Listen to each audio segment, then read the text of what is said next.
ëpp naa xeeb. foog naa ni à ce rythme ñaanalu ma ko sekkee nag njawee ni waaye léegi ñu am ñaari weeru koor ci benn at mi waaw kon yàlla na ko yàlla gën a gaaw jëlee Sénégal ñëpp dellu seen activité koom-koom bi dekkiwaat Tambacounda lan mooy situation bi Moussa. jërëjëf El Hadj Assane di nuyu waale mbokk auditeur u rajo Futur Média di ñuy déglu fépp fu ne ci àddina bi fi mu ne. mën nañ jàpp ni ci deuxième vague mi ñetti fan ci weeru décembre la tàmbali woon boobu ak ñu gën si am na ñetti téeméer ak juróom-ñaar fukk ñeenti cas yoo xam ne enregistré nañ ko. ci diwaanu Tambacounda. ñaar fukk ak ñetti nit ñoom ci seen bakkan rot am na ci ñaar fukk ak ñeent ñoo xam ne ñoom ñu ngi leen doon faj ci jamono ji ci seen kër muy traité à domicile. am na ñeent ñoo xam ne nag seen cas xëy na moo gën a critique moo tax ñu leen di toppatoo seen wér-gu-yaram ci centre de traitement bi nekk ci biir hôpital régional bi nga xam ne docteur Alexandre Seck moom moo jiite centre boobu la. li ñu mën a jàpp itam mooy ñetti téeméer ak ñaar fukk ak ñett ñoo xam ne wér nañu ba fi mu ne nii dellu nañu ci seen i njaboot tàmbaliwaat seen i yëngu-yëngu bu ñuy xool itam ci wàllum li nga xam ne moo jëm ci wàllu vaccin yi ñaar fukki fan ak ñaar ci weeru février boobu ak léegi nii def na weeru yàlla. ci la ñu indi woon luy toll ci juróomi junni ak téeméer ak fukk ak juróom-ñetti dose yoo xam ni dañ ko jagleeloon diwaanu Tambacounda fekk nag ñaari junni yi ak juróom-ñeenti téeméer ak juróom-ñaar yi ñoom dañ ko jagleel ñuy yëngu ci wàllu wér-gu-yaram leneen li ñu daal di koy nag tëbbal ñi nga xam ni ñoom ñoo am juróom-benn fukki at ak ñi ànd ak yeneen i feebar yoo xam ni moo demee ni jabat rek yeneen yi ni mel loolu nag bu est-ce que ñu ngi ñàkk Moussa est-ce que ñoom ñu ngi ci ñàkk gi gaa ngi dem ci hôpital di ñàkku di ñëw di ko waxante seen biir.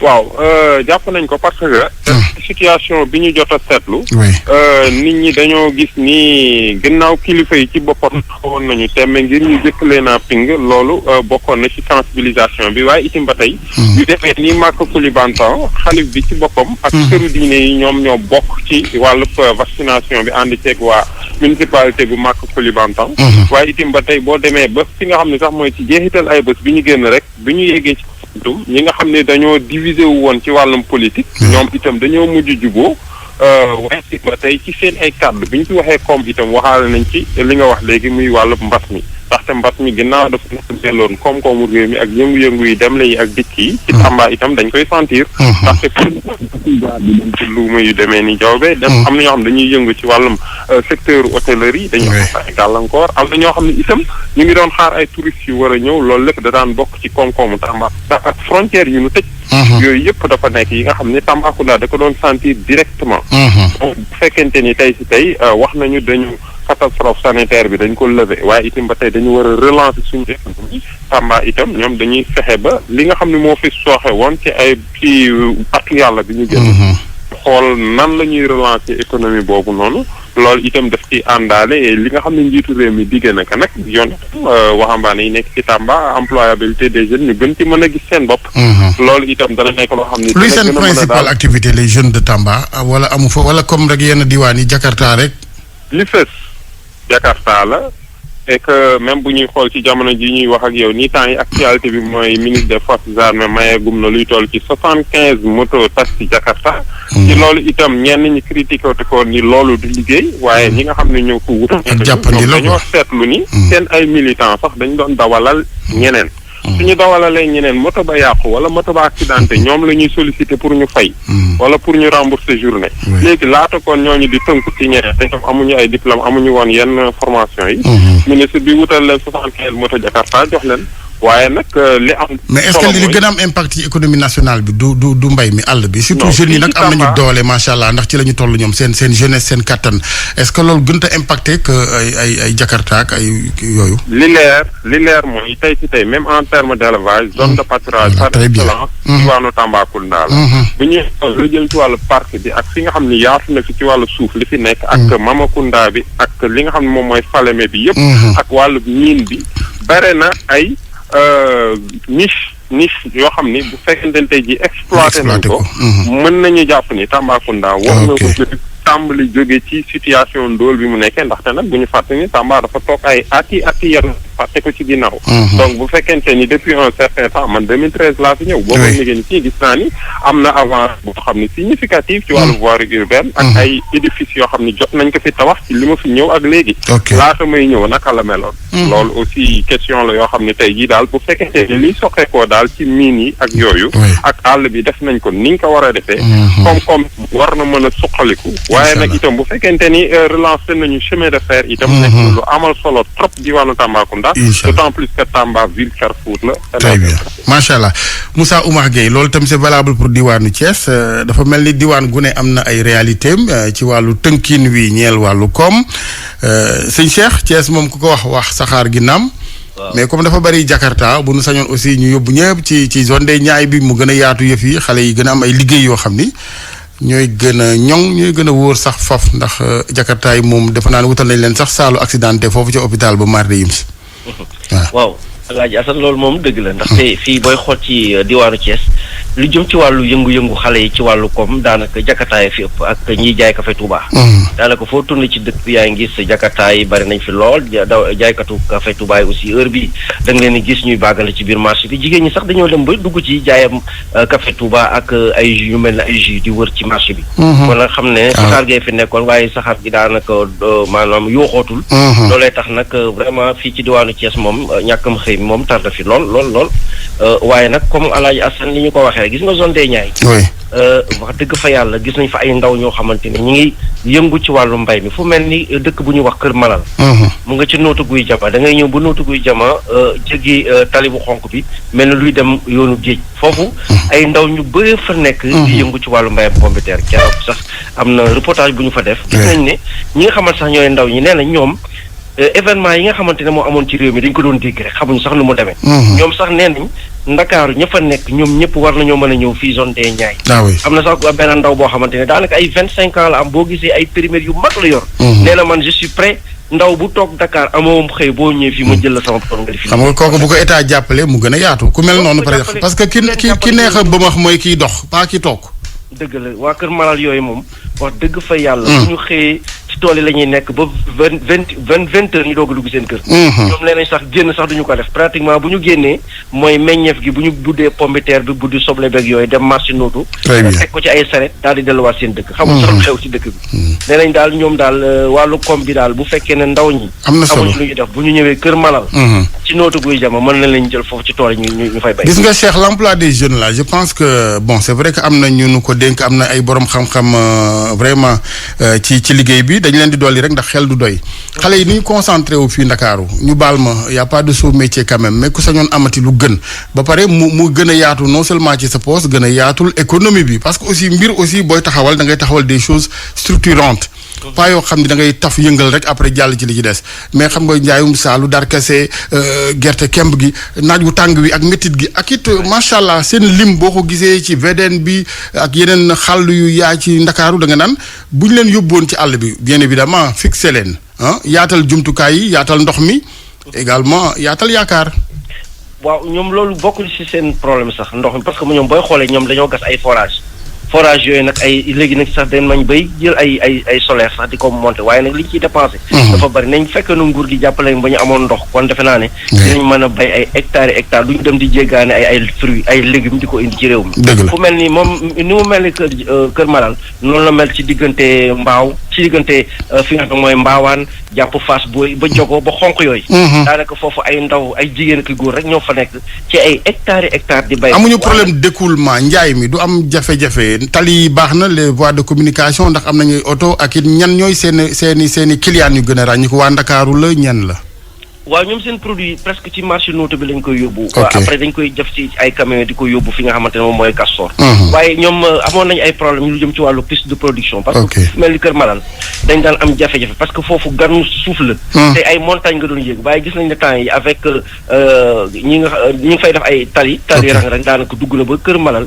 loolu nag ñoom sant nañ ci bu baax ndaxte nee nañ biñ ci defee ay reportage. la kilifa yi daal jóg ba dafa fa ay tali. tali yaa dugg na ba Kër Malal. am na solo. waaw léegi daal li leen des mooy li nga xam fi nga xamante ne fa la ñuy rënkee légumes yi mu mel ni ay wàllu conservation bi day yàqu seen i yoxoleele waaw ndaxte booy demee Kër Malal da ngay gis ne pomme de terre bi dañ koo jal def nëpp ko ci ay ñax. te loolu nag commencé pomme de terre baa nga commencé yàqu. te gis nga ne pomme de terre bu fekkoon ne amoon nañ fu ñu ko denc mën naa dem fii ba Tabaski. ñoom loolu la ñu wax. wala transformation xam nga c'est toute une chaîne. waaw ca loo laay Cheikh Anta tubaab bi duna ay jinne ay nit lañ comme ñun mais dafa am benn chaîne yëf yi du yam rek ci jël pomme de terre ba gas ko suul déedéet da ngay ji pomme de terre ba après ñu am ay usine soppar ñu ko yeneen i produit ba pare jéem a xool yooyu bawoo bitim réew yëpp ñu nuy solal si fii ñu xool nu koy wàññee et cetera vraiment stratégie la boo xam ne ñu jàngaluma kenn dara ñëpp ak ñu bari ay boromi xam-xam yu ko xam lii ma lay wax. c'est un problème d'exécution xëy na d'application. dëgg la moom El Hadj Assane boo duggoon ci zone des Niayes bi da ngay waaru ci yàlla di fi nekk ci ay meññeef. gis nga dem nañu ba poivron bi. oui poivron bi kilo bi daanaka juróomi dërëm lañ koy jaayee boo demee. diggante Kër Malal ba Nooto ba Jogo. cela veut dire amuñu fuñ ko denc. pomme de terre baa ngi nëpp ñuy jël ay ñax di ko ci jàll. te nee nañ loolu bu ñu leen jàppale woon am fuñ ko rënki mën nañoo dem fii ba Tabaski mën nañoo satisfaire le marché. mais fu ñu demee bay jaay pomme de terre kilo 125. te booy xool ci boo ñëwee Ndakaaru ay kilo 400 lañ koy jaayee. kon nag defe naa ne loolu ñoom ñu ngi bazarder seen légumes yi. te loolu lépp li ko waral moom mooy ñàkk am fuñ ko denc rek jërëjëf daal moom mooy seen problème fi nga xam ñi am yaakaar kilifa yi dégg leen ngir ak taxawu parce que loolu moo ci ëpp solo. ñu lay gërëm bu baax sëñ Cheikh. waaw jërëjëf. en attendant sekkee nag njaween yi fare Thiès yëpp nañ daw dem Kër Malal pomme de terre baa nga fa Ibrahima Diame maa ngi lay nuyu. jërëjëf El Hadj Assane maa ngi lay fay bu baax. ñu ngi ziar waa diwaanu Saloum yëpp foofu ñu ngi waxtaanee mbas mi waaye njeexite yi impact ci wàllu économie d'ailleurs mbas mi moom gars yi xaw nañoo naagu tuuti ci masque yeeg yooyu mais économie bi mu sooxeel tey dañoo xëy ak monsieur le ministre Samba Sy am ay xayma ci wàllu ñi ci ñàkk seen liggéey 12000 licenciés ci Sénégal 16000 fukk ak juróom-benn junni yu nu yóbbu chômage technique toogloo leen xam nga donc loolu du lu ndaw est-ce que Kaolack yëg na ci wàllu économie mbas mi ay impact négatif. justement El Hadj Assane yegg nañ ko bu baax daanaka secteur yëpp muy tourisme muy commerce secteur boo munti xalaat rek. xam nga ne mbas mi laal na ko surtout fii ci diwaanu Kaolack ak mesures yi nga xamante ne jotoon nañ ko jël surtout ci lu jëm ci wàllu marché yeeg marché à bétail yeeg marché ordinaire yi. su mel ni marché central. xam nga gouverneur fii nii ba tey jii nii marché bi day tëj dimanche.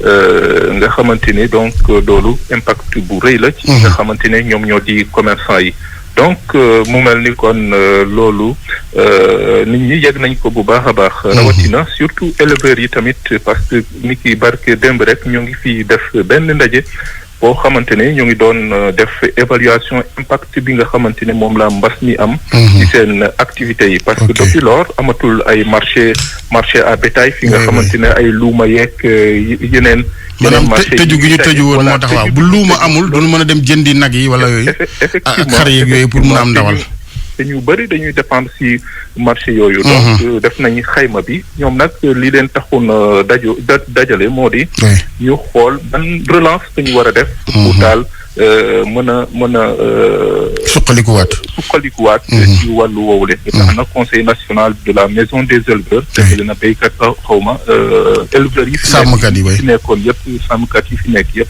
pour daal ñu xool naka la ñu mën a def parce que mbas mi laal na leen bu baax a baax El Hadj Assane waaye nag ñu jëm ci wàllu vaccination bi tamit gis nañ ne nit ñaa ngi vacciné wu parce que il y a de cela 2 semaines ñu ngi doon xayma rek ne lu mat 2 junni nit daal dinañ vacciné wu te li ñu kilifa yi kër docteur yi xamaloon moo di ne nit ñaa ngi ñëw di laajte di xool naka la ñu mën a def pour daal ñu mën a vacciné wu donc xëy na depuis lors yokk na bu baax a baax ñu ngi jokkoo ki nga xamante ne moom médecin chef de région de district bu diwaan bi mu ñuy xamal ne ci kanam rek danañu defal xayma bi amul woon chiffre yi fi mu nekkoon très bien mais ñàkk yi moom gars yi approprié wu nañ ko bëgg nañ ko xam naa lu muy gën a bari rek muy gën a yaatu incha allah effectivement te tey sax la ñu war a def ñoom docteurs yi xam nga vaccin boobu ñuy naan Sinopharm vaccin boobu 2 doses na ci jël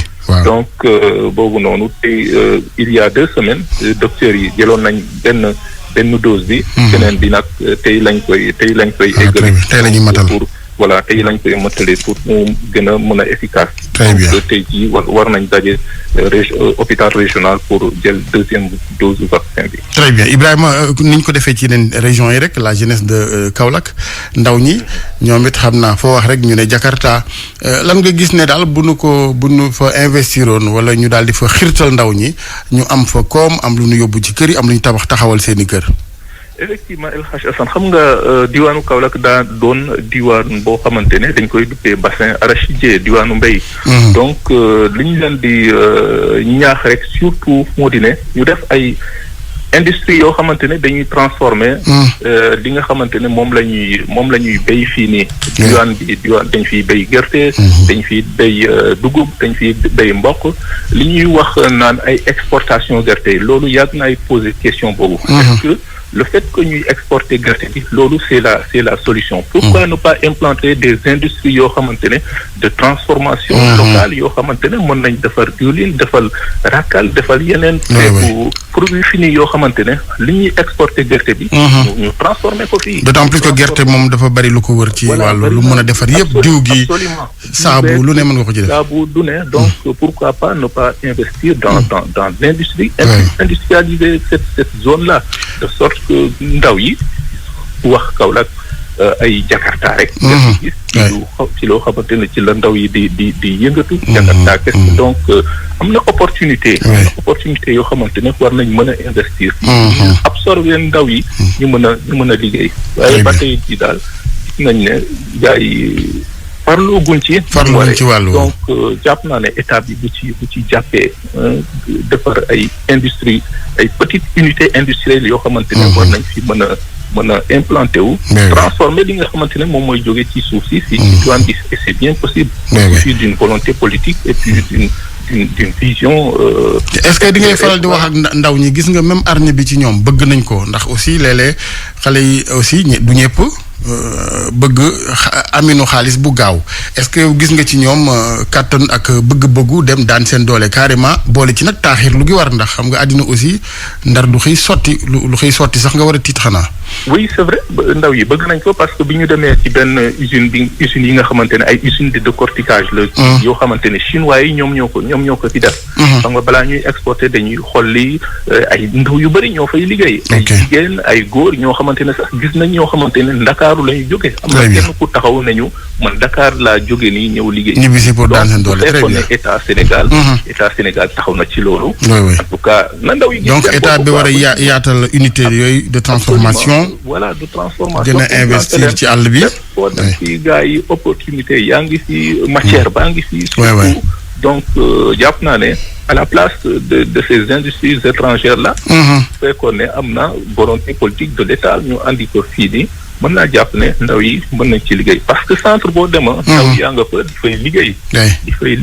c'est vrai que ne Jakarta yi nga leen di gis. mais gis naa ne am nañ engouement bi am nañ volonté bi. xam nga Jakarta yi parce que loolu rek la ñu gis moo tax dafay sës. bu ñu gisoon leneen danañ ko def ku sañoon doo yam ci Jakarta di nga am lu ko gën. booy ñibbi nga wàccee ay 3000 francs wala 5000 francs en plus de ça tamit fii nga xamante ne moom la ñuy duppee marché syndicat def naa fa benn reportage. ay jeunes ngay gis yoo xamante ne ay unité de décortiquage la ñu yore. ñii di xolli gerte ñii di tànn. ñii di même kokku gerte gi. da ngay gis ñu koy sol ci ay saaku di koy yóbbu. donc gerte dafa doon loo xamante ne. y a tellement de. bari nañ ngëneel macha allah dara ci sànni. même poudre bi sax même de cette poudre là. gars yi dañ koy utiliser. donc amul lenn luñ ciy sànni amul leneen loo xamante ne war nañ ko ci mën a sànni. ndaw yi boo leen ci en tout cas accompagner rek. xam nañ ne am na. benn masse boo xamante ne war na ko mën a absorber ci ndaw yi. incha allah parce que surtout bu le port tamit le port de Kaolack souvent dañuy wax bu ñu ko dekkiloon. yooyu yëpp ay opportunité à l'avenir waaw buñ ci. effectivement port bi tamit dafa am beneen problème boo xamante ne da ci kii parce que. daaw en 2019 à la veille de la présidentielle de 2019. ci lañ fi andi ay barges. des bateaux drac bateaux yi nga xamante ne dañ leen andiloon pour ñu wàqi port bi. pour dragage ko dragage bi. voilà mais dañu dem ba benn instant bateau yi. yëpp taxaw yóbbu leen yóbbu leen dañ leen yóbbu sax kenn xamul fu ñu def alors kon ndaw yi. loolu day naxee mbaye la moom.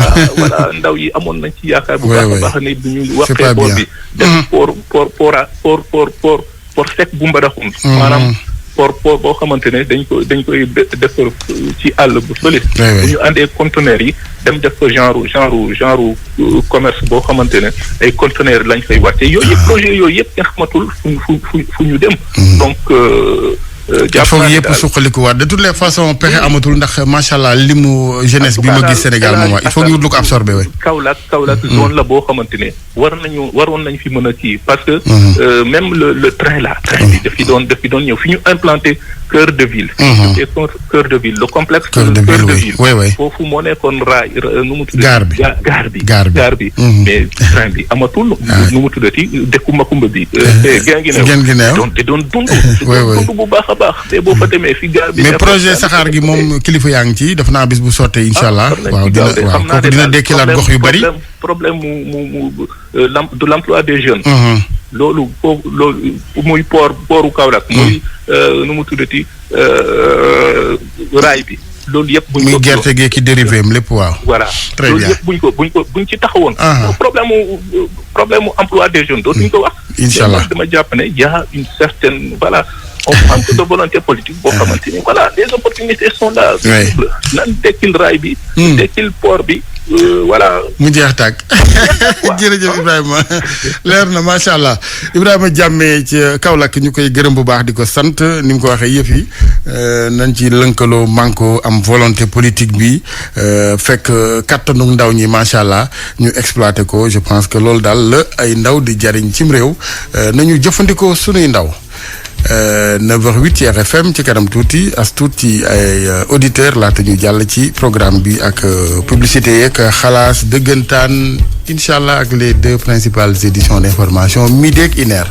réalisation bu am solo boobee liggéey am na solo cim réew Maodo Ka ca Potou lay yëgloo moom nee na xale yi ñëw Potou ci tool yi soble yi foofee gis na fa ay ngëneel ay opportunité loolu it ba tey pexe benn la ci pexe yeneen ci gox yu bari Sénégal macha allah jërëjëf Ka li mooy générosité li mooy ak yéwén yaatal lépp ñuy waxtaanee l'essentiel moytu li ñuy tënk ci àddina yenn matérialisme yenn même ba ci integ yi nu ñu ko waxee nouvelle technologie de l'information lépp lu ci dul njëriñ ngeen ba ko ca wet ga ca jublu ci li nga xamante ni mbokk yi ndaw ñi rawatina mooy li leen ëppal solo di seen avenir ak lu koy waajal avenir tey jii nga koy waajal boo toppee internet gi di saagante que def naka su dul noonu ak di def lu yàq say jikko yoo xam ni parce que nag tool lu mu yaatu bureau lu mu neex pour ñu jël la fa dañuy xool say comportement sa colin sa waxin sa doxin loolu lépp nag boo ko suuxatul ci sa bopp defaru nekk nite ëllëg jafe-jafe daf lay topp du tàggoog yow ci mun na la yàqal ba ci sa diine ñàkk golo ñàkk ceen ga daal yàlla nañ ci yàlla musal kon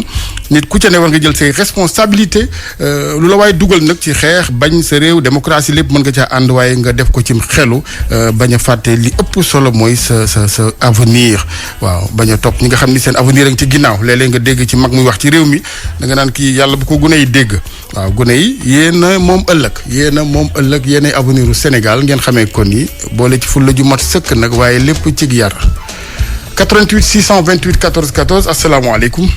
maaleykum salaam. ñu ngi lay ziar sëñ bi. Alaaji Asan ñu ngi lay ziar di la delloo di la jox sa wàccuwaay. jërëjëf waay kooku. waaw dama lay tuddee rek sagu Thiès. kooku Martin la wala. waaw Martin la de. ñu ngi lay gërëm bu baax Martin. ñu ngi nuyu kii waay sa reporter bu nekk fii. Cheikh Anta Diop waaw sëñ Cheikh. li tax ma gën a dugg. mooy chemin de fer bu mu tudd. oui. gis naa Alaaji Asan comme ni ko mbër yi waxee man xaalis chemin de fer lañ ma ngénte xam nga boo gisee ma naan benn dëkk zéro gare. Alaaji Asan chemin de fer li mu loon dundal Sénégal kenn mënu ko wax daan na fay bay fay yeneen corps yu dul ay cheminots. tey dama lay dox benn misaal rek am na benn train boo xamante ne day def ay marchandises jël ay conteneurs jóge Dakar dem ba Bamako xam nga loolu lu muy récolté 43 millions loolu rek. kon Alaaji Assane Sénégal mënta dem sans chemin de fer. dëgg la. chemin de fer moo yor amul benn réew mu dul bu amul chemin de fer bu amul chemin de fer rek du dem. Alaaji Assane man mii ba ma bàyyee jàng. sama papa dafa ma dugal chemin de fer ma fay jàng métier. ba ni ma bàyyee ba ni ma nekkee nii artisan.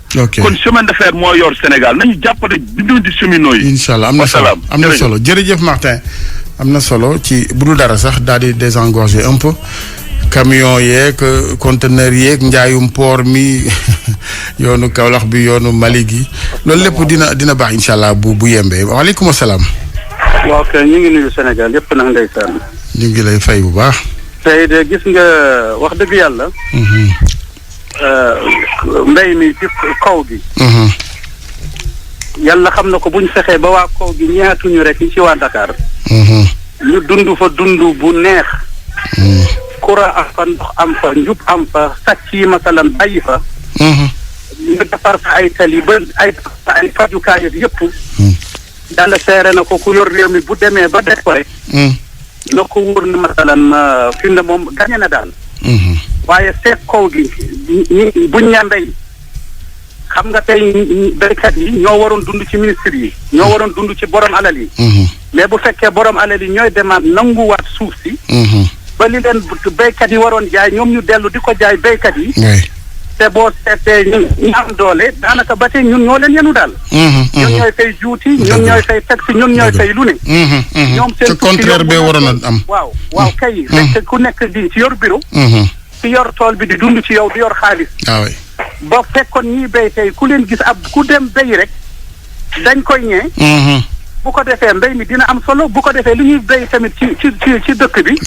ñu di ko dundee. dëgg la bu ko defee loolu masalan dina am solo lool ñu fexe képp ku nekk ci àll ba. comme sama classe nga xamante ne bi seen suñu bàyyi fa la ñu nekkoon fa la ñu juddoo. ñu fexe defal ñu ay titre foncier. ñu mën fa am suñuy forage mën fa am suñu lu ne. te am luy politiciens yi am lu ñuy dundee. ñu bàyyi ko kenn mënta ngénteel nit ñëpp. dëgg la kenn mënta ceetal nit ñëpp. képp ku amul soxla. boo jëlee lépp jox ko ki am soxla nga jox ko lu doyut. mais loolu masalan du baax. dëgg la nga baal ma ci am na solo kii rek. nga baal ma yow it nga daaneel rek waaw. ministre Ndeye kii rek wax lu dama koy ñaan rek Ndeye Saly Diop. damaa bëgg moom itam comme que moo yor affaire daara yi xale yi. am ñum ñu jëlal mu yóbbu leen ca centre ya. mu dimbale ñu ngir yàlla. li Sénégal laaj tey di jàmm. xale yooyu ñu delloo ñu ko ñu jox ñu centre yi wala dañu autorisé yi ñun ñu defar centre. nga xam ne taalibe bu ñu jàpp dinañ ko yóbbu suñuy centre. ñu jubbanti ko delloo ko sëriñam wala ay waajuram bu fekkee xaal bi loolu la laaj. yàlla defar Sénégal. amiin yaa rabbi jàppale Sénégal fuutankooɓe woto jampude Macky Sall mballe Macky Sall. Ablaye waaw loolu de defe naa ne message bi il faut que ñoom Seydou Nourou ba ñëw tekki ko 88 628 14 14 Ablaye allo. waaw El Hadj Assane. kooku. Cheikh Sall dëkk Baba Garage di wootee Touba. waaw Sall bisimilah. yaa ngi ci jàmm bu baax. ñu ngi sant yàlla bu baax. ñun suñu yoon bi ba léegi ñoo ngi ci dige yi ñoo ngi diglu ba léegi. waaw waaye nag ci problème mu emploi des jeunes boobu ngay wax. yaakaar naa gouvernant yi dañuy nax nit ñi li ñuy naxa nit ñi mooy état mënta jël xaalis du ko jox ay nit pour muy dem état li mu man mooy créer des conditions favorables idoires ba nga xam ne nit ki tey boo ko joxee xaalis. dina mën a réussir. parce que réew boo xam ne tey boo bàyyee soble mu yàqu. boo sàmmee sa meew daara gi dañ koy tuur. réew boobu tey boo fa liggéeyee condition yooyu demul. tey boo ma joxee 10 millions pour ma dem sama dëkk Baba Garage ba la tey. oui. bu ma fa liggéeyee tey ba am fa fan laay jëlee piste yoon amul benn yoon boo xam ne mën naa fa jaar. ok porte donc loolu ñuy wax nañ bàyyi di nax nit ñi. kon yow da nga bëgg état yore wàllu conditions yi indim xëy. jumtukaay yi mu tëral jumtukaay yi maanaam mu def yëfi état après nit ñi tam daal di yëngatu nag jóg dem yëngatu ah.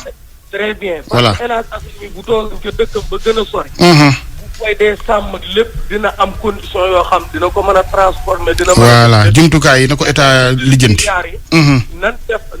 nanu def audit ba pare lañ soor jotoon a dugal. ndax àgg na ci nit ñi ba pare ñu soog a xoolaat leneen lu ñuy def. dëgg la ceeb yi ñu doon wax nii rek. am na solo tam audit yi waaw. état doon joxe ñaari saako lañ ba am. dañ jaa gerte maa ngi dëkk bu ñuy wax cagal.